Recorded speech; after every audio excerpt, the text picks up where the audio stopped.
Okay, let me go get my bell. I'll be right back. 1 second. This is when we can talk about him behind his back. Oh, No, you're not going to talk about nobody. Okay.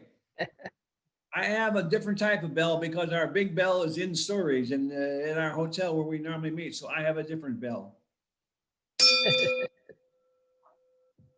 Good evening, everybody. Glad to see you can make it here to our Toastmasters meeting. Tonight, we have several things on the agenda that we're going to discuss, go through our regular routine, and then we have a special guest speaker for you tonight. So we'll talk about that in a few minutes. And we're going to be talking about Rotary, and we're also going to throw in a little bit of taste of Toastmasters. We're going to talk a little bit about the cooperation that they're looking at between Toastmasters and Rotary. We're not going to go in great depth, but we're going to be talking about leadership skills you need for the 21st century Rotarian. People who are going to be the leaders in our organization, what skills do they need? It's the same old skills, but they're modified. They're changed a little bit, adapted for this 21st century. And that's a very important thing.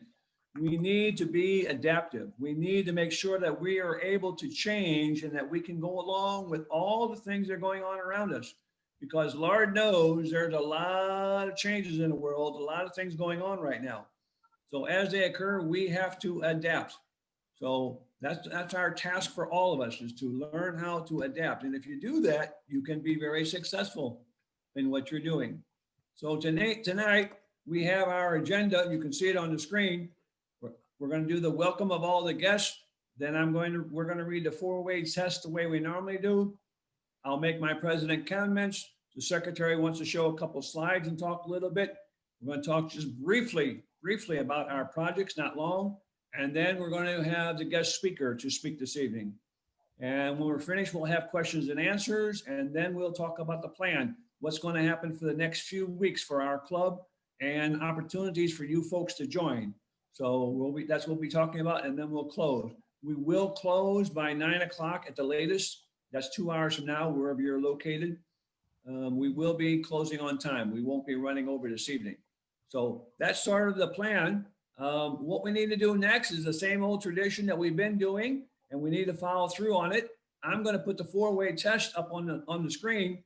And what I'm going to ask you to do is I'm going to ask you to read along with me, after me. After I show it, I would like for you to repeat after me what it says on the four-way test. We've been doing this now for about 2 months, and I hope everybody can see this.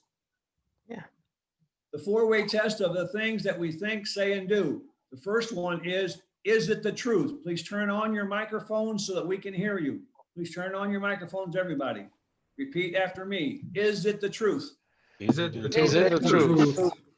Very, very good. You guys got that one right. Is it fair to all concerned? Is it fair to all concerned? Will it build goodwill and better friendship? Will it Will be goodwill, be better friendship? And the last one, of course, will it be beneficial to all concerned? Will it be beneficial to to all concerned? Thank you very, very much. I'm glad that you were all able to memorize that. Really, the thing is, whoever wrote this years ago had a great idea. And if we practice most of these things we're seeing on here, we're going to be much better Rotarians and much better people. We're going to be better at both, if in fact we are able to do these things. But not everybody follows them as closely as we should. We need to think about that and help our fellow Rotarians remember what they are and what's going on with them. Look downstairs, I couldn't find anything, hon. I'm sorry?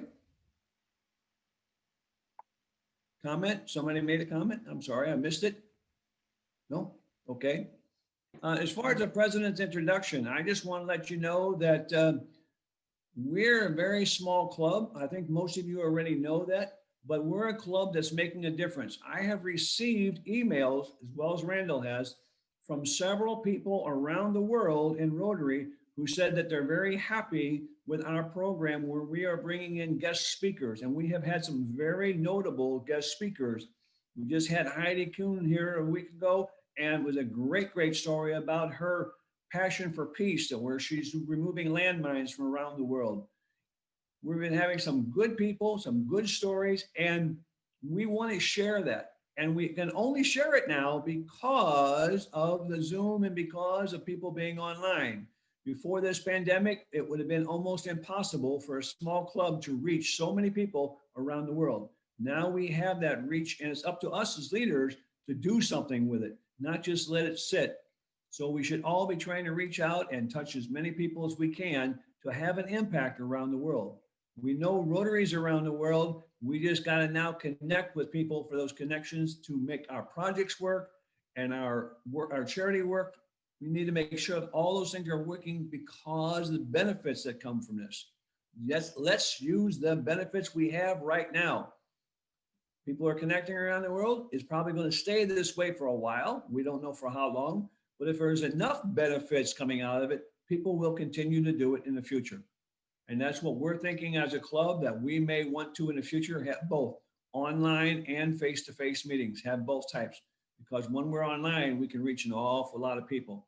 And this tries to help that spread the movement of peace, tries to spread the movement of our work and charities that we're working on, and everybody's going to be better off. So I hope it keeps going. I'm going to turn it over to Randall for a minute, and we're going to find out what he's got about Secretary's notes. Randall, will you give us something, please? Thank you very much, President Michael. Let me just share my screen here because for the first time, I've made a little presentation, which I think might help. Yeah, let's play this little devil.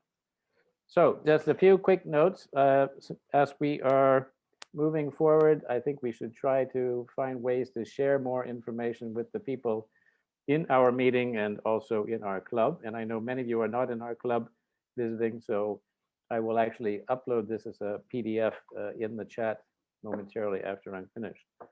So first thing to note last week is that Dean Roars, who came to speak to us in July, unfortunately we never recorded that presentation, but she is a past president of Rotary International, past vice president of Rotary International, past director of Rotary International, and she is has just been appointed as a new foundation trustee under President-elect Jennifer Jones, the first woman elected to be president of Rotary in our history.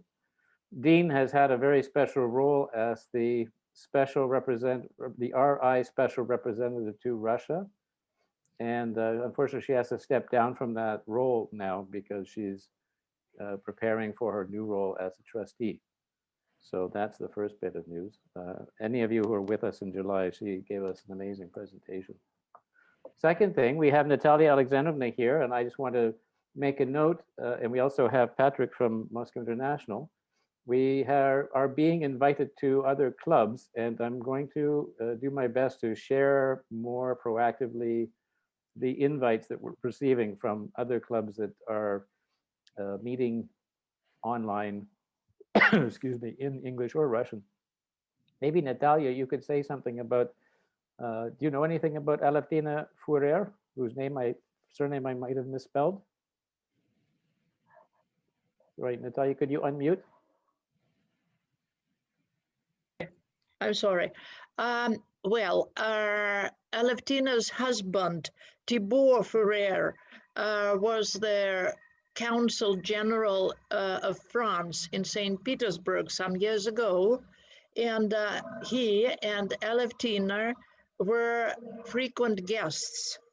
And we had some joint projects with them. So after he left, we pronounced him an honorary member of the club. So we continue contacts with both of them. And Aleftina, she's a Russian lady from, I don't know which part of Russia. So she has been to France for some years already, and she is ready to share with us her impressions of France, as I understand, or she may emphasize some nice places. Yeah, that's it probably. So everyone is welcome to join us, of course. That was my last idea to express. Okay, thank you very much. I will join. Now can we see this screen? Yeah. Yes, We can. yes. So the second thing I want to note is that Patrick's Club meets on Monday evenings, and Michael, you visited last Monday. Moscow International is an English-speaking club in Moscow. We have been in touch with Rotary Club Astana, which is based in the capital of Kazakhstan. They are also an English language club, and they meet technically Same meet at the time. same time we do, except they're 2 hours earlier than us because of the time difference with Astana. And Berlin International, which is another club we've partnered with in the past for our Romanov project. They meet normally on Friday mornings, except for the second Friday of the month when they have an evening meeting. And they have now switched to online meetings as well. So this is something that we can now more easily join. Third thing I want to say, there is a new project that was announced in the district newsletter, which I will say in English, call in English, Thank You Heroes. It's a cross-country project initiated by our past district governor. And the basic idea is for clubs in different cities to send gifts to the medical staff who are directly fighting COVID in other cities. So St. Petersburg sends something to Krasnodar, Krasnodar sends something to Samara, that sort of thing. And there is no, the only cost associated with this is to collect a number of gifts that are representative of our hometown, our home city, and then send them to the designated medical staff in the other city that is, I guess, allocated to us. We apply online. We have to, as a club, we have to identify a medical facility that we want to sponsor, take under our wing, and then we would announce that, we would apply, put an application in and announce that in the project site. So that's something that our club can discuss, Michael.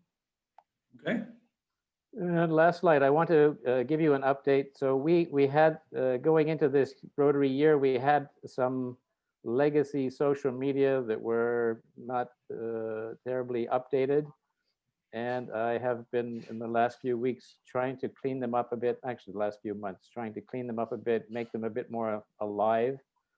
And then as I've explored this and as we realized that we want to reach out to more professional potential new members in Russia, in St. Petersburg, I thought it made sense to expand our social media, repurposing the information that is going into the above.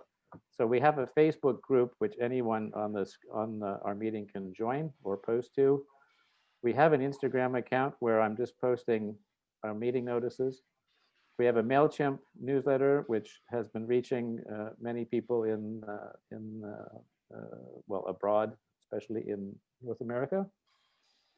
We have an old website and we have a new website URL, which we have to do some work on. Inside our club, we have a WhatsApp chat that we're using, which is just for our members. And since we have begun these meetings with some powerful speakers joining us from inside Russia and outside, I decided it made sense to create our own YouTube channel instead of hosting them on my personal channel. So I set that up. And I realized that since we want to reach professionals who are international professionals, and even though we're in Russia where LinkedIn is blocked, it makes sense that a lot of professionals coming from outside are active users of LinkedIn. So I discovered that we could create a company or organization page there, which could include event listings. So I launched that, put the same event listing in there that's going into Facebook. And TimePad, for those of you who are Russian speaking, is an app that's very widely used in Russia to promote events. So I have placed our event listing in there at the moment, just in English. And finally, VK. So if you've lived in Russia, you know that VK is quite popular. Perhaps most of the conversation there is in the Russian language. I'm lazy, so I just post in English. But also, if we want to reach out to young professionals who are Russian professionals, I think it's a great place to start to get content placed. So that has been launched too. And it takes a little bit of time to set all of this up, but once it's set up, it's not that difficult to manage because we can just copy and paste more or less the same content. So that's all I have to say, Michael. I hope if any of these sites are of interest to any of our members, please join them, friend them, whatever, and share them with other people. Thank you very much. Very good. Thank you, Randall. Thank you for the update. And it sounds like you've been very, very busy. We know that you're working on a lot of things and have been working on a lot of things. For those of you who don't know, Randall joined us a little over a year ago or so from Shanghai, and he has connections not only in China, but in Canada and other places. So he is adding immensely to our worldwide contact with folks. And we're trying to reach as many people as we can to get the word out. So he's doing a good job. Okay. With that, I think that I'm just about ready to turn it over to Mr. Walter, because Mr. Walter is going to introduce our speaker of the day. Mr. Walter, would you like to do that? I'm going to go and do it. What Very do I have a good. time? Do I have a particular time frame to do that? Yeah, 2 minutes and 30 seconds. 2 minutes, 30 seconds. There we go. Dear ladies and gentlemen, on behalf of our St. Petersburg Toastmaster, did we mention the Toastmaster thing, or is it going to be on the agenda later on? No, it's going to be part of my speech. Ah, all right. Okay, there you go. Good enough. On behalf of our Rotary International Club, I would like to present our speaker today, who is going to be President Michael Wader. Michael Wader was joining our Rotary Club, I believe, I don't know, it was 9 years ago, correct me or not. I've been on the club almost a year, but he was on board here already. As I've known Michael since our acknowledgement or common acknowledgement, Michael is a multicultural weapon. Multicultural weapon, why? Because he's been traveling somewhat, probably 40 plus countries, spending a few years and more in, I think, particularly Asian countries. I won't even start naming them. Now, the past 9 years, he's been in Russia, and his main, I think, 3 to 4 careers he has during his life include from being a general or an officer and a leadership person in organization, then focusing on lean management, which he's been training and speaking on throughout his career along the globe, as I may say so. Originally being from the United States, now living in cold St. Petersburg currently.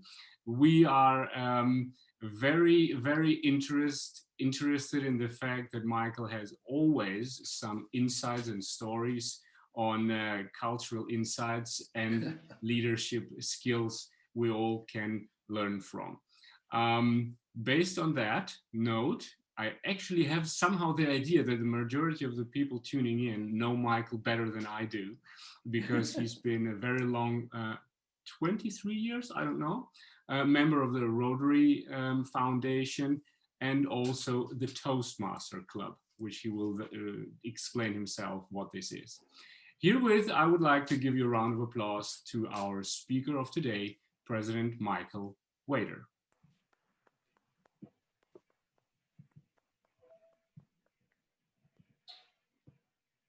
Thank you, Randall. I appreciate it. I don't know about that introduction because the introduction makes me sound like I'm very old. Maybe I'm not that old. I'm not sure, but it sounds like I'm awfully old from that introduction. So they say experienced today. No. I agree. I think experience is a better word. Thank you, ladies and gentlemen, and I'm glad to be here tonight to be your speaker. And as it says on the screen, I'm going to be talking about the dynamic leadership skills for the 21st century Rotarian. What does a Rotarian need to think about as we go forward in a leader in this new century? And as we go through this, we are here in St. Petersburg. It's a beautiful place. And normally when I deliver this type of speech, it's a little bit longer than what we're going to have today, because I'm only going to go about 35 minutes and that's it. But normally there are 6 competencies. Today, I'm going to be talking about 3 of those. three that I think that are absolutely critical to the successful Rotarian, if you want to be a successful Rotarian. And I think most of you do. And I think most of you will understand that speaking skills are imperative, and we're going to be talking about those as we go through. So welcome. These are the 6 competencies that I normally talk about. Strong goal orientation. You got to know where you're headed. Transparent integrity. If you do the 4-way test, I'm sure you're honest. Close relations with others. We often talk about the Rotary family, and we do the same thing in Toastmasters. We talk about the Toastmasters family. Get to know your membership in your club, get to connect with other people. But I'm going to be focusing tonight on the last 3. Consistent communications. Got to make sure your story stays the same. And if you're going to adjust it, make sure that you adjust it and it's still being understood. Because sometimes people adjust their story and they're not understood. So we don't want that. We want to make sure you're understood. And then resilient resourcefulness. Right now in the pandemic, with what we're going through right now and the changes in the world and governments around the world, you're going to have to be very, very resourceful and make do with what you have and find new uses for what you have. We'll talk about that from a Rotarian viewpoint. And then the last thing is to seek accurate data. We have so much, as you hear from the United States, they like to say fake news. There's so much misinformation going on out there that you have to make sure that you're hearing the correct data before you pass it on. You want to be a responsible Rotarian leader and not pass on things that is not true or that you don't know is correct. You want to make sure it is correct.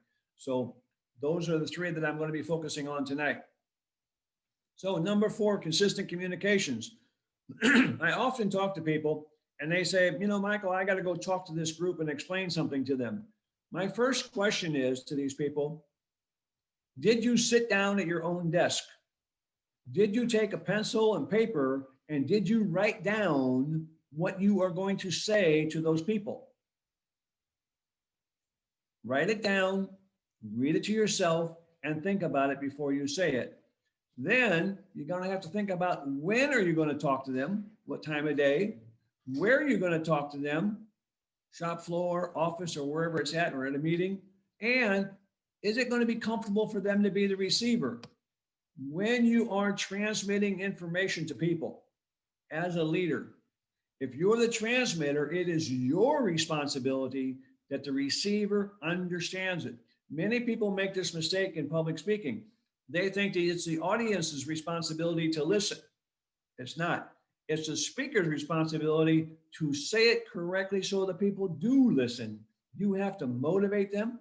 You got to get them interested, and then you have to deliver it in the language without acronyms that they don't know. If everybody there, 100% of them know the acronyms, it's okay, but don't use acronyms if in fact not everybody knows them. So you're going to have to think about what you're going to say, when you're going to say it, where you're going to say it, and how are you going to deliver it. Now, we have all heard for many years that public speaking is one of the #1 fears of many people. They don't mind talking to 2 or 3 people, close quarters, but they don't want to stand up, get in front of a crowd, especially a big crowd, and talk to people. They get scared. Their stomach becomes uneasy. They're uncomfortable. They're not at all ready to speak, to do that. And for many people, this is a huge fear. If you're going to be the leader of an organization, you have to get over that fear. You need to speak with a passion. Those people who have heard me speak around the world and here in Rotary and Toastmasters know that 99% of the time, they can see my passion on my face and they can hear it in my words. And I try to pass that passion on to them. That is one of my goals in life, is to get people inspired. We need people to learn how to be a little bit more inspiring. Don't be boring. If you're giving a boring story or a boring message, no one's going to want to listen. If you're monotone and not changing, no one's going to pay attention. They're going to be talking to their neighbor or looking at their cell phone. They're not going to pay attention to you. So you have to make sure that you're able to speak in order to hold their attention. This is going to be absolutely critical. and your communications need to be consistent. By that, I mean, keep your message going. Don't say one day we're supposed to go one direction, and then a week later say we're going another direction. If you are the leader in your club or in your area or your division or your district of Rotary, you need to make sure that you're putting out an accurate message on a regular basis. Don't be helter-skelter and put it out sometimes and sometimes not. Have a regular pattern of when it's going out. If you do that, people will follow you. They will be looking for your message. And having people look for your message is a great way for them to listen to it, so that you, the speaker, don't have to work quite so hard. Now, a little over a year ago, we found that the presidents of both Rotary and Toastmasters decided that both clubs could benefit. These two clubs are not going to join and become one club. That is not the plan. But what the plan is that we can share some of the talents. We know that Rotarians are very good at going out and helping local community projects, global grants, local small town things. They're out there working with people. They are building very, very strong clubs. The number of clubs that we have in Rotary and the amount of people we have is almost 3 times as much as what they have in Toastmasters. We have some very strong clubs that do an awful lot of good for people. But also, when we start looking at the Toastmaster side, which a lot of Rotarians don't know about, Toastmasters are connecting with people all over the world because of their speaking ability. And they're making a difference in their local community by teaching new young leaders how to speak. If we take advantage of what they're doing as Toastmasters, we can learn also. And the idea is that we want to collaborate. We want to put these together. We want to look at where is there opportunities for service, speaking, learning, and membership for both clubs. Where is that possible? And where it is possible, we need to try and make that connection. Also, networking. If you were in Rotary and you thought you had a good network around the world, and now you can tap into another organization with over 300,000 members around the world, clubs all over the place, it's another chance for you to network, because you don't know in your project or what you're trying to do that maybe the resource you need is somebody who's in Toastmasters in Singapore, or Toastmasters in the Netherlands, or Toastmasters in the United States. You don't know about them as much. So you need to try to find out. We know that Rotarians have great stories to tell. They're doing many, many good things. If you're a Toastmaster, you're going to learn how to tell them better, how to get your message out there. In Rotary, we're always saying that we need to raise more funds. We need more members. In order to do all these things, you have to talk to people. And if you're going to talk to people, small groups or individuals, you need to be articulate. You need to know how to speak clearly. You need to know how to organize your thoughts. That's why I tell you, if you're going to talk to people, write down what you're going to say, plan where you're going to say it, when you're going to say it, and under what conditions you're going to say it. Plan this ahead of time before you ever leave your home or ever leave your office to go do it. You're going to be surprised at the results when you do this planning ahead of time. It's going to help you an awful lot. And we need to think more about putting these two organizations together. Now, I'm going to be showing another slide that has something at the top of it. And for those of you who are not in our club, but some other club, you need to know that 50% of our membership are Toastmasters and Rotarians already. We're already Rotarians and Toastmasters, 50% of our club. So we not only meet for Rotary, but we also meet for Toastmasters, and we also are helping each other improve our speaking skills so that we can be more dynamic Rotarians, so that we're going to be able, when we're in a leadership position for Rotary, to be able to stand up and give a comprehensive presentation, something that people understand. We have seen many, many people on our website, on our online site here, who come in, just like Dean Rhodes and Heidi Kuhn. They are very, very good speakers. if all of our Rotarians were as good as speakers as those, we could reach a lot more people. A lot more people would be interested in joining Rotary, and a lot more people would be interested in helping Rotary with local project fundraising and many other things. We have to learn how to speak better. Now, when Toastmaster got involved, Toastmasters, as it says here, it exceeds more than 350,000 people, over 1,600, almost 1,700 clubs now around the world. It's in 143 different countries. It's not a new club. It's been around since 1924. And I did a little research last week and I found out unofficially, Toastmasters started in the same year as Rotary, unofficial. Unofficially, they were meeting in 1905. And then they formally started meeting as a club and an organization in 1924. So in reality, they're as old as us Rotarians are. People from all different kinds of backgrounds, and you can think about it yourself, the people you know from all different backgrounds who are afraid to get up and speak to a group. It may even be some of the people that we have on the screen tonight. Some of you here with us may, say, hey, will you get up and tell them about this? And you're saying, can he do it or can she do it? I'm not quite ready to get up in front of people and talk. As a leader in Rotary, if you want to move up and you want to be more prestigious position, by that I mean you want to make an impact. I don't care how high you go in the organization. I care about what you do and what impact you can make on people's lives. If you want to increase that, speaking will help you. Now, according to Toastmasters, this is a strategic alliance, and the strategic alliance is going to help us in many exciting ways. But also, Rotary is interested because Rotary has said collaborating with the Toastmasters will provide our members even more opportunities. And this is the General Secretary at the top of Rotary talking about this.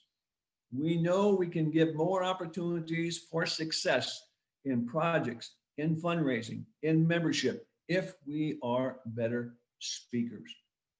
But many people never take the time to improve their speaking. They just rattle on and on and on. They don't know how to take a pause. They don't know how to be quiet and listen. And listening is another good skill that I have taught our club before in previous year about being a better listener. If you're a good listener, it's going to definitely improve your speaking ability because you're going to hear what the other person wants to hear about. And then you can answer their questions and give them the information they need. But if you're a poor listener, it's going to be a problem to be a good speaker. So there's many things that Toastmasters can help us with. I'm sure you all know who this young man is. Mr. Buffett is a little bit successful, I guess we could say. He says, invest in yourself. One of the easiest ways to do that is to improve yourself by 50% at least is through communication skills. And I love this quote that he made. He said, if you can't communicate, it's like winking at a girl in the dark. Nothing happens. How many times have you spoke to a prospective member for Rotary and nothing happened? How many times have you been at a meeting and had an idea for a project and you told them about it and nothing happened? If you improve your communication skills, people will listen. And when they listen, you can get your ideas out. You may have an idea in your club that nobody else has. So maybe you can help them by getting that idea out. You've got to think about your communication skills. Here's another successful young man. He didn't do too bad for himself. He says, I'm a great believer in any tool that enhances communications, and it's going to have a profound effect in terms of the people, what they can learn. You're going to have to become a better communicator. And when you achieve this, people are going to have more freedom and be able to do more things, and they're going to be interested in what you want if you're able to communicate well. You cannot communicate well, it's going to be difficult to get that message out, to get people excited, to get people energized. You need to think about it. And this is another person, as I said, who did pretty well for himself. The second of the three things that I'm going to talk about tonight is resilient resourcefulness. We are at a time right now in the world where we are having to manufacture things that we never manufactured before. Now, I don't know that much about Walter and Randall. I know they've been working hard on things they're working on, but I can tell you for myself, I was not in all the social medias before January. I had a Facebook account, but I didn't do much with it.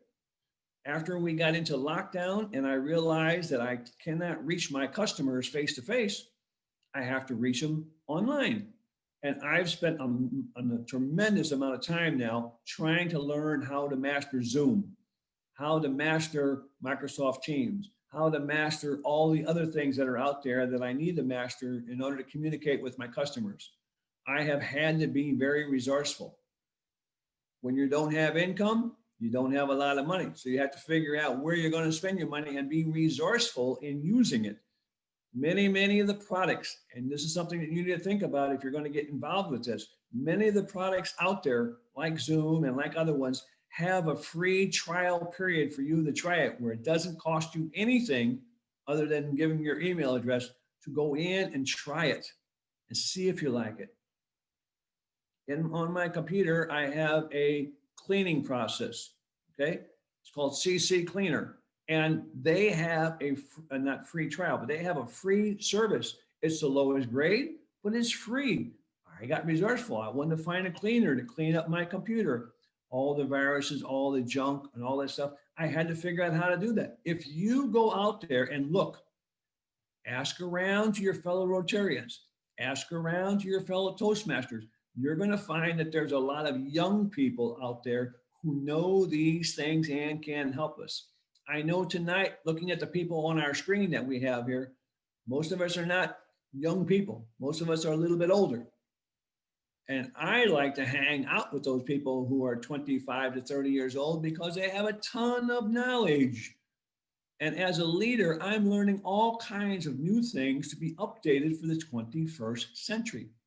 If I stuck with my old method, you know, many of you are like me. We had a manual click, click, click, click, click, click, click, click, click typewriter before. Then we went to an electric typewriter, which made a different noise. Then we went to a large computer. Then we went to a large laptop. Then we went to a small laptop. Now, what do we got? Now we're computing and doing things on our cell phones. We don't even need a laptop. We have gone from a large clunky typewriter now to the phone.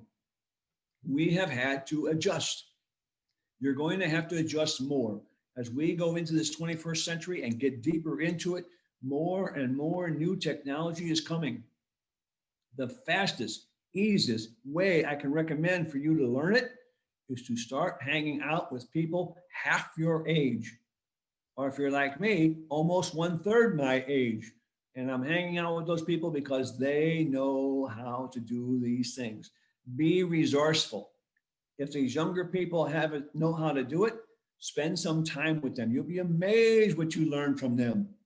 You need to find new solutions for current and old problems. There are some old problems that, you know, world hunger and so many other things out there that we need to work on. We need to continue to work on, but we now also have some new problems out there. We have cyber viruses. We have cyber hackers. We have people who are getting into our computers and getting into our cell phones. It can be protected. If you're going to be a leader in Rotary, you need to make sure that your equipment is safe and young people can tell you how to protect it. You also need to be motivating and inspiring. You need to get people motivated to come up with ideas on how they can do something entirely different. I'm going to give you an example. You may have already heard about this example. In the United States, in March, we found that there was a shortage of respirators. We didn't have enough respirators in all the hospitals for people. And then it went down, and now they're experiencing the same problem again. But this time there are many more thousands of respirators available. Why? 7 engineers at Ford Motor Company in the United States said there's a shortage of respirators and we need to think about how we can build respirators. We're not producing cars anymore. We've stopped. That was shut down. But we still have people. We still have resources. What can we do? The main element, the main thing inside of a respirator is the fan. That's the number one critical piece inside a respirator they use in a hospital. So they went and got a respirator and brought it to their factory. 7 of them spent 24 hours, one full day, worked all the way through, taking it apart, and then going to the warehouse and finding out what parts they have. And where did they find a fan that was the right size, right voltage for them to build a respirator? Where did it come from? Most people are never going to think of it until I tell them. These engineers found out on an F-150 Ford pickup truck, underneath the driver's seat, there is a ventilation fan to spread the heat around. It's a small fan, right size, right voltage, right output, everything they needed. It's not 100% exact as what was in the respirator, but very, very close. So they have tubing in their factory because they got tubings inside of cars. They got plastic. They have many different things, and they put it all together to make their own respirators. And now they're turning out thousands of respirators at the Ford Motor Company. They had to get resilient. They had to say, what can we do with the resources we have? We're not using them for those same purposes they were designed to be used for, but what can we do to save lives? What can we do to help people? They have to get resourceful. And you, the Rotarian, need to get resourceful. We cannot meet members the way we used to meet members. We used to meet them in a restaurant and have a cup of coffee, go to their home or invite them to your home and have a fireside chat. We can't do that anymore. We meet them online, we schedule a meeting, it's face-to-face, but over the internet, and you have to figure out how are you going to get them excited about Rotary. You're going to have to be innovative. You're also going to have to change your current thinking and be open to new, fresh ideas.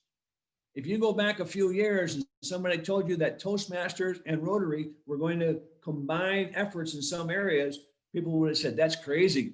It'll never work. Some people say, oh, they're against each other. They're both trying to get customers. They're both trying to get members. They're both fighting for the same thing. It's not going to work.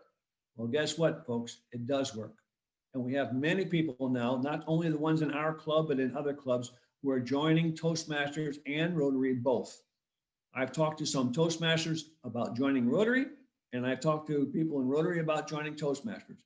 It does work. You can spread the word, but you've got to be ready for change. If you're not ready for change, it's going to be very, very difficult. Help requires creativity. Help requires creativity. And in 2010, IBM ran a survey. It's a worldwide survey, 1,500 chief executive officers out of 60 different countries in 33 different industries. And the number one skill they said they want their new managers to have is creativity. And since then, since 2010, every year they ask this question, creativity has been in the top 5 skills. It was number 1 in 2010 and 2011, and then it dropped down a couple notches, but it's been in the top 5 every year since 2010. Our top people recognize that creativity is one of those things that's very difficult to teach. We need to find people who already have it and then try to grow it.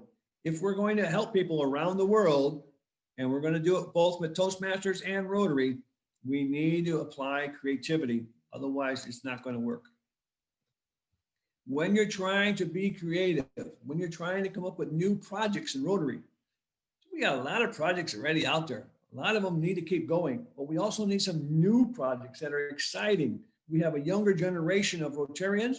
They want more exciting projects. When you're looking for those, stop just looking on the surface. Stop looking up here above the waterline. Look below the surface if you want to find the solutions. If you want to find good ideas, new innovations, new improvements, look somewhere different that you've never looked before. It's going to help you, okay? When you do that, you better be ready because what you see is going to be something different. Something you didn't expect. It's going to look different. It's going to sound different. It may even have a different language, may have a different color than you, but these opportunities are out there. You just need to be open to changes and change your thinking. Fresh new ideas come from our subordinates and colleagues all the time, and we need to keep our ears open. Spread those ears out a little bit so you can receive all those signals. Listen to things that you may not have listened to before. I often tell people if they want to be more creative, read a book that you would have never read before. And for the older people in the group like myself, when's the last time you read Alice in Wonderland? When's the last time you watched the movie The Wizard of Oz? It's been a while, probably. Go back and do it again. If you're studying oceanography, go get a book about the stars. If you're an astrologist, go get a book about the ocean. Look at things that are drastically different from what you normally look at, and you will find many, many resources, many, many opportunities if, in fact, you go look in the opposite direction. But if you keep looking in the same way all the time, that's only a limited amount, and you're only going to see a limited amount. Go look at something different. What kind of music do you like? You like classical music? Go listen to some hip hop or rock and roll. You're into rock and roll music or jazz? Go listen to some classical music. Listen to something drastically different. These changes of your environment, sounds, what you read, what you hear, what you see, they're going to cause your mind to be expanded a little bit, and you're going to come up with creative ideas. This is where creativity comes from. The last item, when you're going to make changes, when you're going to talk to people about what we're going to do and give them some information, make sure you do not use fuzzy words. Now, I have to explain about fuzzy words because a lot of people don't know what I mean. Sometimes when we are talking to people, we use words and we do not know what the other people think. Now, for all of you, let me just go to my next slide. I'll come back to this one just so you know what I'm talking about. If I say the word often, and I tell you, we often meet on at 7 o'clock at night. So if I said we often meet at 7 o'clock at night, how often do we meet? Some of you said, well, often that's, 7 days a week, or somebody might say that's 3 nights a week, or somebody might say it's 2 nights a week. Which number is correct? What is often? What is often to you? I know what often is to me, but I don't know what often is to you. To me, if somebody says they do something often, I'm going to think maybe 3 or 4 nights a week. You might think 2 or 5.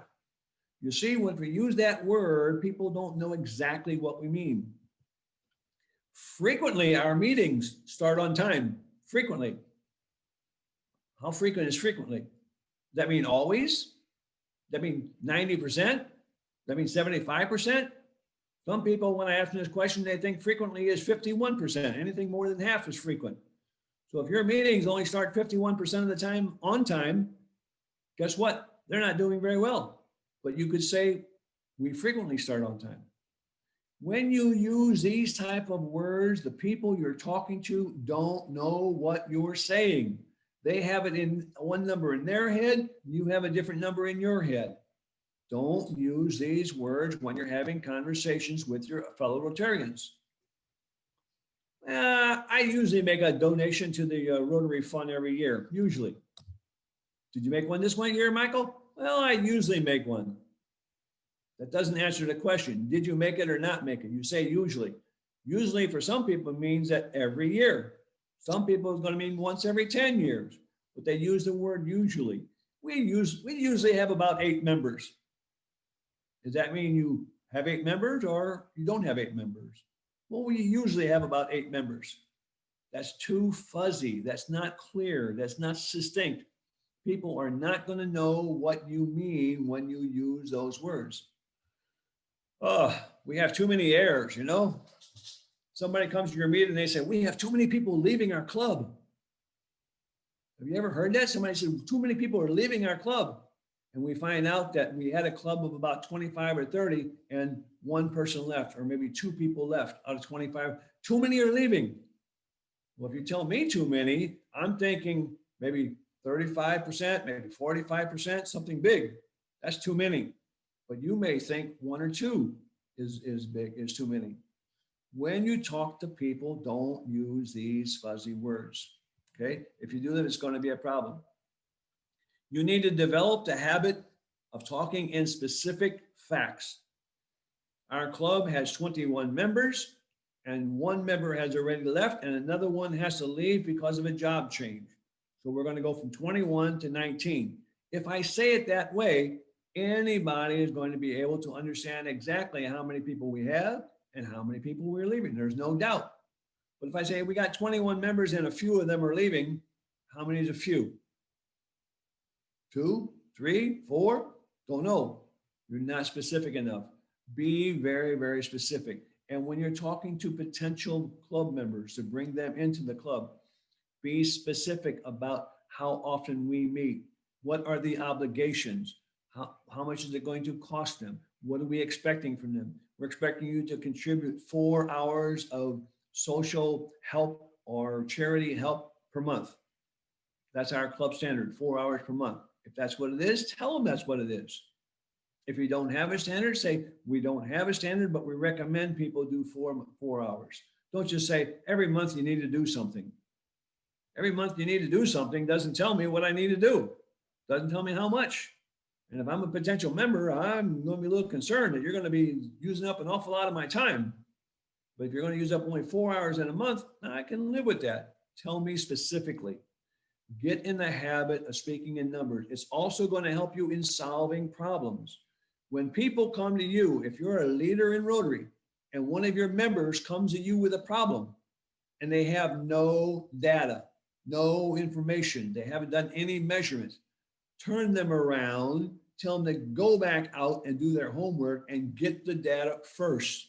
Bring you the data, and you as a Rotarian leader will help them. If they don't have data, you cannot help them. If you're a leader in Rotary, this is going to make your job a whole lot easier. Don't try to fix something that's not broken. And you don't know if it's broken until you know the numbers. Look for the data. People come to you with data, help them. People come to you without data, tell them to go get data. And don't use fuzzy words. Speak to them in common English so they're going to be able to understand it. Okay? Don't be misunderstood. Make sure if you want to be understood, get rid of those fuzzy words. And these are just a few of the fuzzy words. There is a long list of about 20 fuzzy words that many, many managers use frequently. They shouldn't, but they do. They're saying things that nobody else understands. They know in their head what it is, but they cannot articulate it because they're using fuzzy words. Don't use fuzzy words, especially to our younger generation. As we go into this 21st century, more and more of these people who are 25, 35 are now coming into Rotary. These people, they crunch numbers and go through numbers in a second, very, very fast, where it took us a long time before. You say something, their minds already processed this information and they made a decision based on your fuzzy word. That's not good. We don't want them making decisions based on your fuzzy words. We need factual data. If you do that, you're going to be much better off. This is my last slide. I'm going to be finishing up and then I'm going to open the questions and answers. This is Colorado in the United States. This lake is 2,500 meters above sea level. My home is about an hour in Colorado, my home is about an hour away from this lake in Colorado, and my home is at 2,500 meters. The mountains in the background, these are over 4,000 meters tall, more than 4,000. We have 52 mountains in my state of Colorado that are over 4,000 meters. So because we are high in the air, we don't have a lot of oxygen there. Yes, we can live. Yes, we can function. But the U.S. Olympic Training Center is in my city of Colorado Springs. And why did they put the Olympic Training Center in Colorado Springs? Because athletes from all over the world, including all the countries that are represented here tonight, your athletes come to my city to practice their sport at high altitude and low oxygen. If they can come there and perform their sport with less oxygen, and then they return back to your country to perform, they're going to be much more capable. Their lung capacity and their physical capacity is going to be much better. They're going to be able to perform at a higher level. So most of the people who know where I live, they say, oh, Michael, now we know where you get all your energy from. You always go, go, go, rush, rush, rush, and you're always quick and full of energy. That's because there's so much oxygen here in St. Petersburg. In Colorado, where you was, there wasn't much oxygen. Here, there's more. So that's why you're doing it. They say it's the altitude that determines my attitude. They got it exactly backwards. It is your attitude that determines your altitude. If you're a leader in Rotary and you have a negative attitude, you are going nowhere. If you have an attitude that says, I don't want to change, if you have an attitude that says, I don't want to accept new things, you're going nowhere and you're actually hurting your club. But if you have a positive attitude and you say it's possible, we may be able to do this. I'll try it. I'll see. I'll test it. You're willing to do that and have a positive attitude, you are going to be surprised how many people want to follow you because of your positive attitude. The Rotarians and the Toastmasters want to follow leaders with a positive attitude, people who inspire them, people who get them excited. You can be that leader. You can be the Rotarian leader for the 21st century. You know what needs to be done. Now you need to learn how to communicate that, how to get the word out. Toastmasters and Rotary are collaborating. There are some classes you can take designed by Rotary, designed by Toastmasters specifically for Rotarians, and they can help you be a better speaker. You can be successful as a Rotarian leader in the 21st century, but you're going to have to make some changes and you're going to have a positive attitude. You do that, and I know you will be a success. I'm finished with my presentation for this evening. I'm open to questions and answers. What questions do you have of me? And I'll be happy to try and answer them for you. Randall, you got a question? Michael, I have, I guess, 2 questions and a statement. You presented some slides. I think people would actually probably appreciate it if you could share your slides in the chat, if that's possible. You presented a couple of slides about how Toastmasters and Rotary are coming together to collaborate. What you didn't mention is that in Russia right now, we have 11 clubs. We have, most of those clubs are in Moscow, but in St. Petersburg, we have 1 English-speaking club. And the clubs in Moscow also have a German, a French, and a Spanish-speaking club. So we have a small base of Toastmasters, very small base of Toastmasters clubs in Russia. And we need to find the way in which we connect them, I think, proactively with our Rotary clubs in Russia, because there's a huge potential to grow. Anyone who's joining today, this weekend, our Toastmasters area conference, which is all the 11 clubs in Russia are holding a conference, which is 2 days. And if anybody's interested, I'm sure anyone can join that, because that's going to be held online via Zoom. Now, my question, Michael, is fuzziness. I'm intrigued because we're a multicultural group on this call. When you are doing your training, it's normally in English or Russian. And we have a lot of Germans who are members of our club or join our club, and Swiss.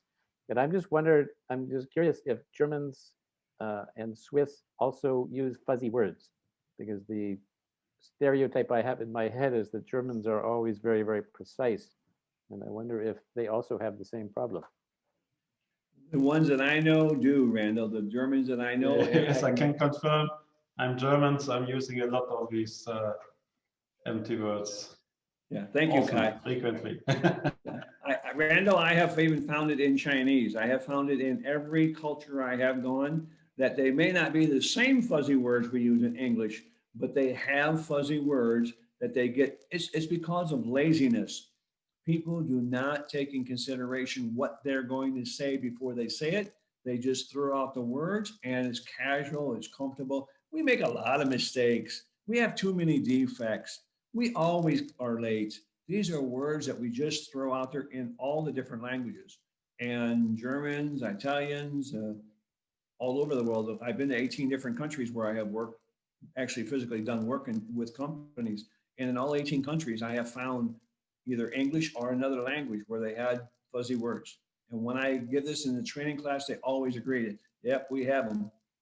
And even among themselves, they don't know the numbers. If I got 10 people, 10 executives from one company, and I ask that question for 10 people, I have them do it independently, silently, and they always disagree. No, you're never going to find 10 people in one company who agree on the same amount.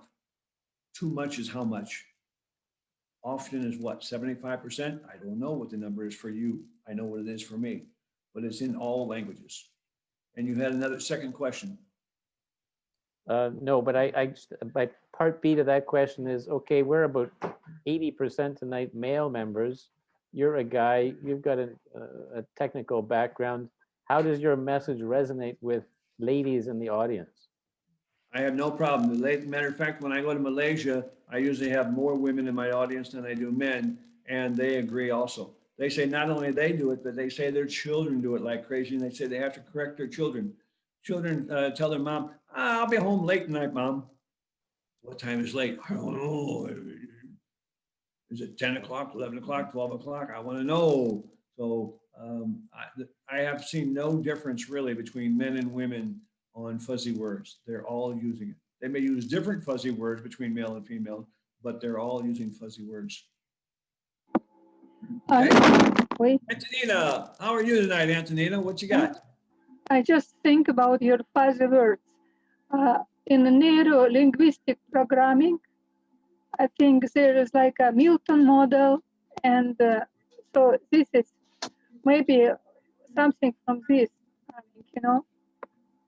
Yeah, I've been through NLP training before. I've taught some classes that are similar, but not directly NLP. You can make your impact. I can say some words that are going to impact you in a particular way that might be a fuzzy word, but it's going to be an uncomfortable fuzzy word. And then I can say other things and use certain words that's going to make you feel very comfortable, very relaxed, very at home. And all these things go on inside this screen up here, inside this head we have here. We hear the words through our receivers. Our brain does the thinking, and then we spit out an answer. It's like a machine. Input, operation, output, and this happens all over the world. So NLP definitely has a place when we're talking about how you communicate with people and using fuzzy words. Daniel and Rami have questions. Okay, Rami? Again, also about the fuzzy words. Michael, how would you advise for a definite way or maybe a strategy that I can follow, for example? Because I come from an Arabic background, and Arabs are maybe 90% fuzzy words, especially one word is inshallah. For example, I worked in a bank environment. We always say we didn't find a few million. And it's always like a few million. The guys sent us a few million. We made a few million. It's inshallah they will send us the money today, tomorrow, maybe after tomorrow, next week. So how would you advise a strategy? I would recommend that you yourself start the habit of speaking in specific numbers. When you communicate with other people, let me give you an example. I'm talking to you about banking, and I tell you, in the stock market, there is a 1.2% rise, and I think that's going to result in about 3.5 million more this month. Now, if I said that to you, you would know exactly what I was thinking, how much the rise was and how much the benefit was going to be. If you start speaking in specific numbers with actual facts and data, the people around you are going to start talking about you. They're going to say, you hear that crazy Rami? Every time he talks in specific things. He doesn't talk like the rest of us. You can start to spread that to some of your colleagues if you're going to do that. And especially when I was talking tonight, I was talking about people in a leadership position. When the leader of the organization is speaking in specific numbers, very often the workers will start doing that too, because they think that's what they're supposed to do, which is what we want them to do. But as a leader, you have to be the role model. Any leader, any organization one of your primary roles is to be the role model. If you want to improve the vocabulary, you have to improve your vocabulary first. You want people to donate more money to the Rotary Foundation, you donate money to the Rotary Foundation first. You lead by example. It's the same way in speaking. If you're articulate, if you're specific with their facts and data, people are going to recognize that. It's also, for a young man like you, it's a great way to get promoted, because your bosses above you are going to notice that you're doing it, and they're going to want to promote somebody. They don't want to promote somebody who's speaking in general terms. So it could be beneficial. Lead by example. Another question. Daniel Fuchs. Thank you, Michael. Yeah, I have a question. Could you elaborate a little bit on this collaboration with the Toastmasters? Like, what would it look like? Would they come to us? Do we have to join their meetings? Okay. How does this involve membership fees, or would we exchange them through the organizations? How would that practically work? That would be my question. Right. Okay. Thank you. Thank you for the question. Right now, there is no technical cross-reference in payment. What you pay for Rotary fees and what you pay for Toastmasters fees right now, that's not commingled. That's staying separate, two separate organizations.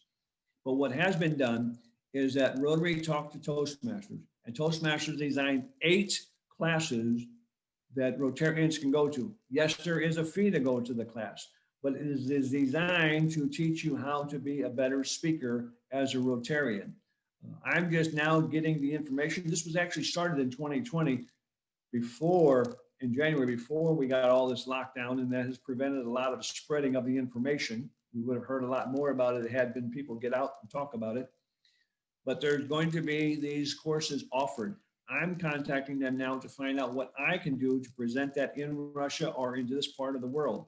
Can I, as a Toastmaster Rotarian, both, can I go to meetings like tonight, as an example? Here I am talking to you about fuzzy words at a Rotary meeting. When I go to a Toastmasters meeting and I have to stand up and give a speech, I give a speech about fuzzy words. I talk about how silly it is, and people giggle and laugh a little bit. They say, oh, I never thought about that. I speak that way. So we need to propagate the idea of Rotary and Toastmasters working together. What I propose, and we can't do it right now, but in the very near future, excuse me, I'm hoping by the beginning of next year, as Randall was saying, we have Toastmasters clubs and Rotary clubs here in Russia. I would like to see, we set a date, maybe some Saturday afternoon when most people aren't working. We invite the Toastmasters, we invite the Rotaries, we have a speaker from Toastmasters, we have a speaker from Rotary, and we share that information together at a meeting so that we can get to know a little bit more about each other. Because I can tell you right now, I have met hundreds of people. I'm the member of a club in Saudi Arabia for Toastmasters. I'm a member of a club in Singapore, and I'm the member of a club here in St. Petersburg. I'm an officer in 2 of those clubs. So Russia, Saudi Arabia, and Singapore. Am I connected? You better believe it. I'm going to these meetings on a regular basis and all these things for Toastmasters. Rotary. I not only attend Rotary Club here myself, but I have been to Astana's meeting. I have been to Berlin's meeting. I tried to attend one in Moscow on Monday, but I only were able there for a little while. I'm able to bring them together. And what my plan is to contact all these clubs and see if we cannot have some joint meeting. So we can have a Toastmaster Rotary meeting. I might take the Rotary part, somebody else might take the Toastmaster part. Or I take the Toastmaster part and somebody else take the Rotary part. As the leader of the meeting, bring them together, share the knowledge. But your first question you had about fees and payment, right now, as far as I know, I cannot find anything where we're going to be sharing fees. So if you pay something in Rotary, it applies to Toastmasters. I don't know that yet. I'm still trying to find out. I don't think they've worked out all the irons. But originally it was, you're not going to be you're not going to join one club and be a member of 2. You would join both clubs if you want to. And in our club, we have got 50% of our membership belong to both. And we meet not only for Rotary, we meet also for Toastmasters. And we talk about speaking. We talk about Rotary projects. So we got people who are talking about projects and speaking together right now. And I would be happy to go to anybody's club if I can manage the time. I'd be happy to go online to come to your club or any other club and talk about being a better communicator in Rotary. And one of the ways to do that is get connected with Toastmasters. So if you're interested in me coming to speak at your club at all, please let me know. I would like to try and spread the word. I think this is something that's going to help grow. We got people who got good projects, and now we got a way to communicate. Warren Buffett and Bill Gates both said the same thing. If you can't communicate, it's like winking at a girl in the dark.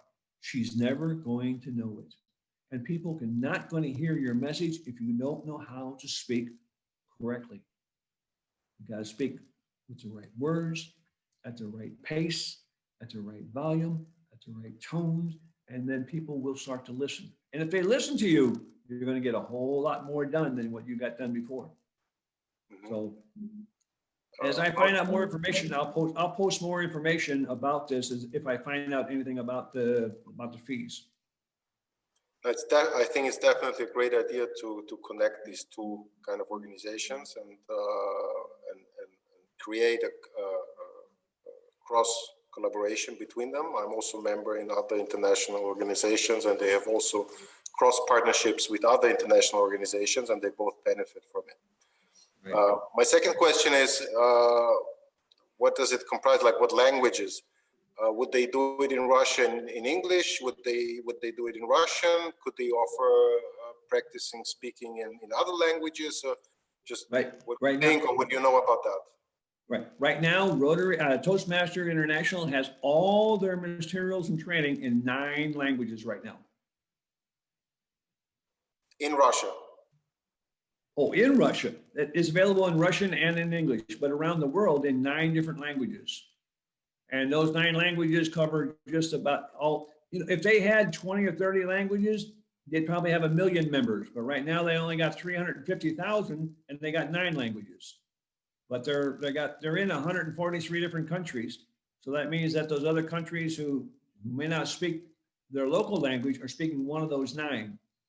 And they're trying, and Toastmasters is trying to grow that. They want more languages out there. Something you don't know, and to answer part of your question, I was a Toastmaster starting in 1986. From 86 to 95, I was an active Toastmaster. I started the club in Japan, I started the club in England, and I also was a member in the United States when I was there. Not at the same time. Each one of those were different because we couldn't be online. Everything was face-to-face. But I can tell you that it's spreading all over the world at a slower pace than what we wish, but it is out there. And you make connections in all these places. If you're a businessman and you're not a Rotarian or a Toastmaster, I don't know what you're thinking, because there's so many, many, many connections you can make. 1, you're going to learn how to be a better speaker. 2, you can make connections around the world. And we know Rotary's been doing that for years, and Toastmasters also doing it. So right now, 9 languages, including Russian. Michael, can I say something? Sure. Just about the cost, just so you know, the cost for the minimal cost to join the Toastmasters Club around the world is $45 every 6 months, 45 right. US dollars. So right. Some clubs would add on to that for their own membership dues, but the cost is almost nothing. And what makes Toastmasters work is that it's the efforts of every club member volunteering in each meeting. And so it's self-improvement. So cost is never a barrier. Right. Yeah. $45 every 6 months to be an official member of Toastmasters. And as I said, the Toastmasters has designed 8 classes already that's specifically trying to reach the Rotarian leaders. And during a Toastmasters meet, Walter will testify to this. Being a Toastmaster is much more stringent on your parliamentary procedures than we are in Rotary. In Rotary, we think we have a lot of very tough parliamentary procedures. It's much better in Toastmasters. They make it friendly, but they get all those things done. They have 7 different positions at every meeting, and they rotate the people who are in those positions. So you get a chance to be a grammarian and tell us what word we're going to use for the day and listen to the grammar of other people. You have a chance to be an evaluator. When somebody is speaking, you're going to evaluate them and give them feedback. How many people would like to give better feedback? I can tell you, I've done the research and got the numbers.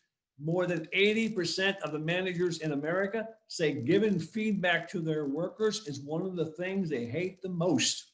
They don't like that feedback session. Well, if you knew how to do it easily, if you knew how to structure it, it would be helpful. You can learn that in Toastmasters. So there's many things in Toastmasters that a Rotarian leader can learn. You know how to run a project, you know how to raise funds, you know how to get some people motivated to do things. Now let's improve your communication skills. You're going to be a much more dynamic leader. That's why the training I just gave you tonight was called Dynamic Leadership in the 21st Century. You're not going to be standing still. If you're doing these things, you're going to be on the move, upward, and it's going to be helpful for you. I don't know if I answered your question or not, but I hope so.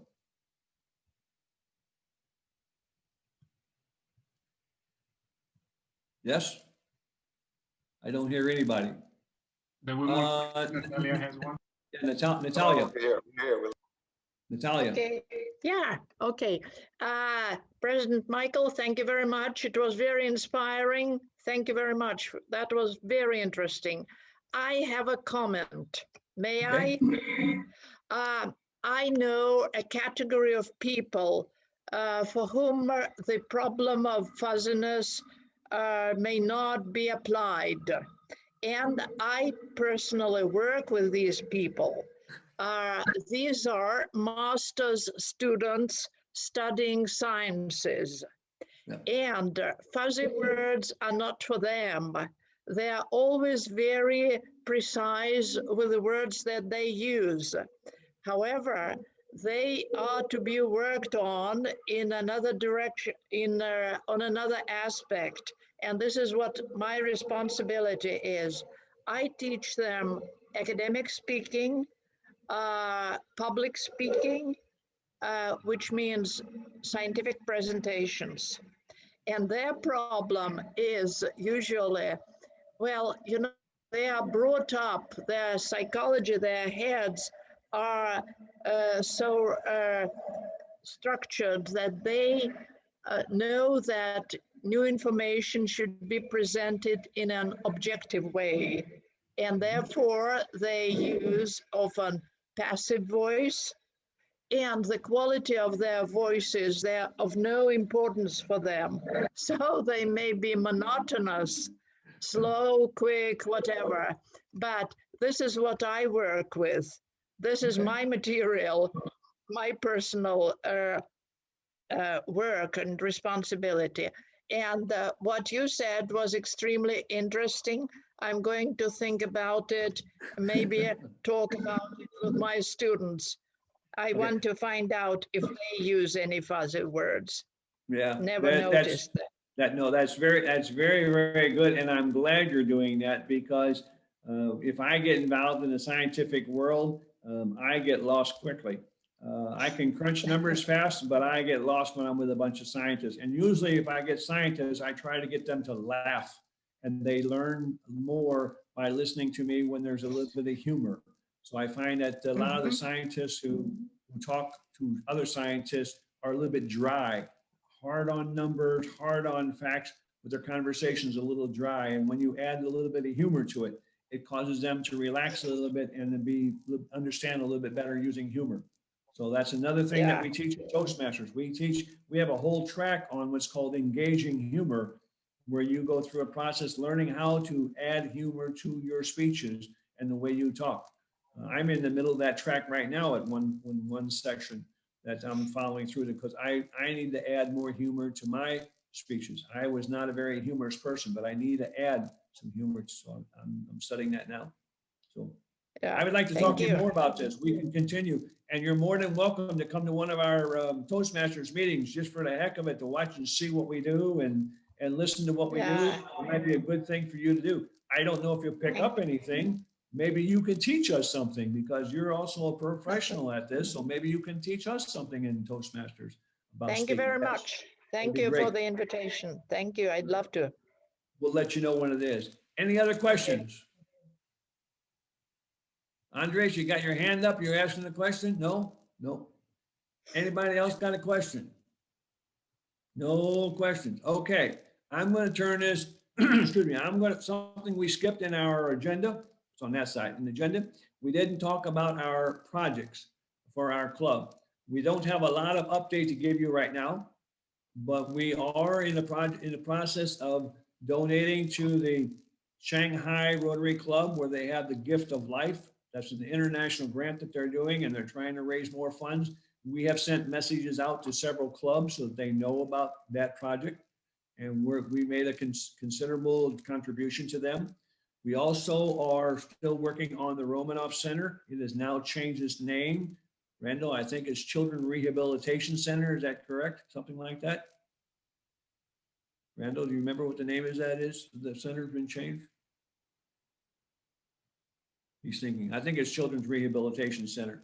Anyway, it used to be the Romanov Center where they work on cerebral palsy, children who have misshaped bones in their legs and their feet, even in their neck, they have misshaped bones and can't speak. They're working with people, and we have helped them before with a global grant, and now we're going back and looking at another way to help them. So we're working on it, but we don't have a whole lot of progress right this moment on it.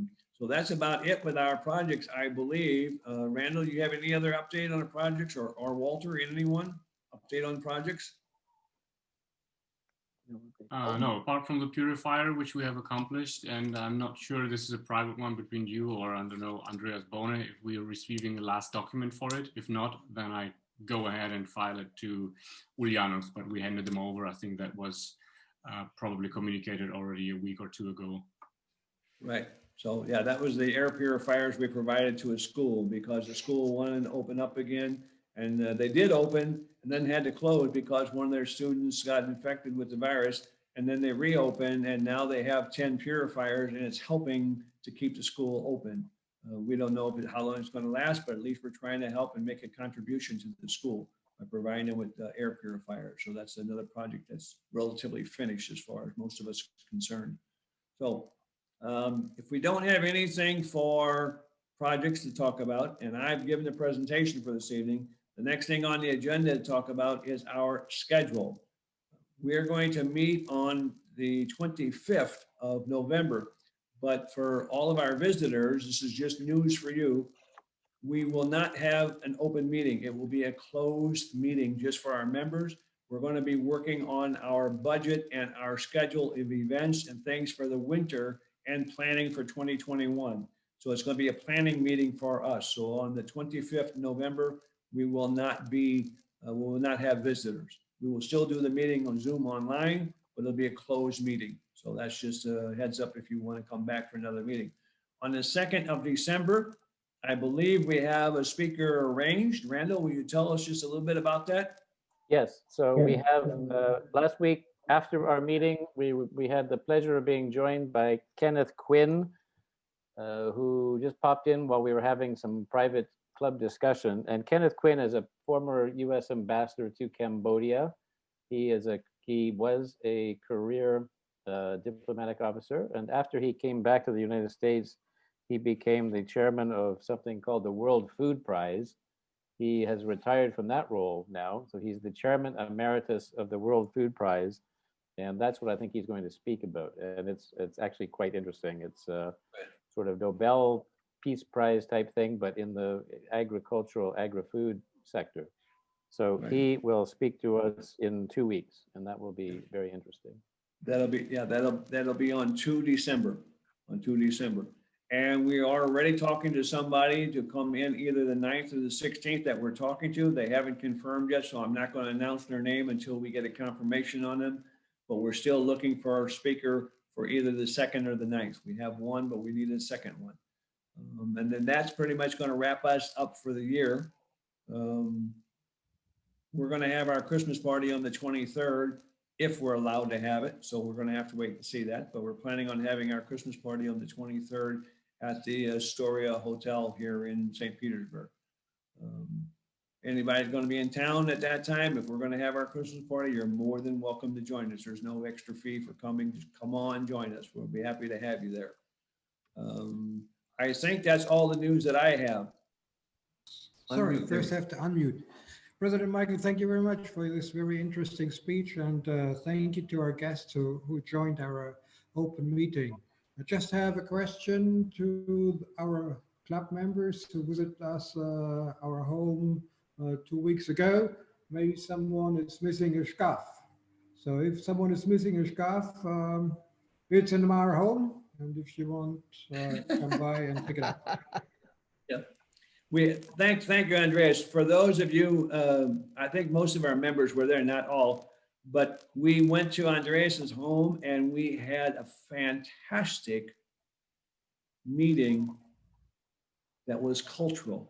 We had an opera singer, we had a professional pianist, a professional flutist, and a professional guitarist.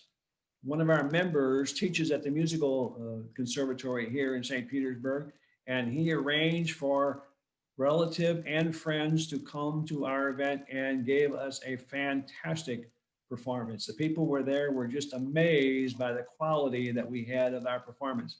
And I think this is something that more clubs need to think about. Even in times of pandemic, can you have a cultural event for your people? Can you arrange something where they can have a social event to just relax? We didn't talk about Rotary that night. It was a social event and we try to do one a quarter. So I think that that's another thing that clubs need to be thinking about, having a social event once a quarter. Even if you're online, you can have a social event online. Everybody can bring a drink, everybody can bring a food to wherever they're at, get all your smiling faces on there, play some music, have your conversation, tell some jokes, do something to give people a social break. Because in this lockdown, in this pandemic, people are looking for an outlet. And you, as a Rotarian leader, can be their outlet. That is your task. It's part of your job as a Rotarian leader. Thank you all very, very much for being here tonight. We only have 17, which is a small crowd for us. We usually wind up with around 30, 35 people. Small crowd tonight. I'm sure, me being the speaker, not many people wanted to attend. That's okay. That's fine. But we got many international speakers who are coming who are much better known than I am. And people do want to come see them. And we will provide them for you. We will provide the good speakers. Randall is recording it now. And what Randall does for everybody's information is when this is finished on Wednesday, usually over the weekend, by the weekend, he has cleaned it up a little bit. The beginning and the ending of it, he cleans up a little bit because we might have some offline conversation. And then he puts it out usually either on Sunday or the Monday afterwards. So it will go out. We will send it out to everybody for sure. And again, if you know anybody else that wants to attend our meetings, they are more than welcome. Every Wednesday night, we have something, except for next week, which will be a closed meeting. But normally every Wednesday, we try to have a guest speaker, and most of them have been outstanding. Many of them are very high ranking people in Rotary International and have had great, great stories. So if you've been here to hear them, you know what I'm talking about. They've been very, very good. Yes, Henning. I want to thank again for this wonderful presentation. For the good order, 5 people left, so we were with 22. Okay, I didn't notice I was speaking, so I didn't notice. And I hope to see you on the 2nd of December. And enjoy your evening. I will. I'm going to go get a bite to eat, and then I'm going to rest for this. It's okay. And then tomorrow I only have 2 speaking sessions, so not 3 like today. So toast to you. Yeah. Thank you. Everybody, if you got a glass or a cup or whatever, if you'll raise your glass or cup, I'll make a small toast for all of us. My closing duty for the leader of the meeting. Cheers. Here is to all those people who have an open mind, be it Toastmasters, be it Rotarians, be it people who want to change. If you keep an open mind, people can pour in good ideas and you can make things happen. If you got a closed mind, nothing can get in, nothing's going to change, and it won't get better. So here's to keeping an open mind and taking action on what you find. Here, here. Cheers. Cheers.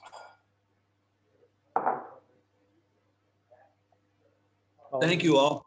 Bye. We're going to stay around about 5 minutes or so and chat, but the meeting's official. Oh, meeting's not official. Bell. I need my bell.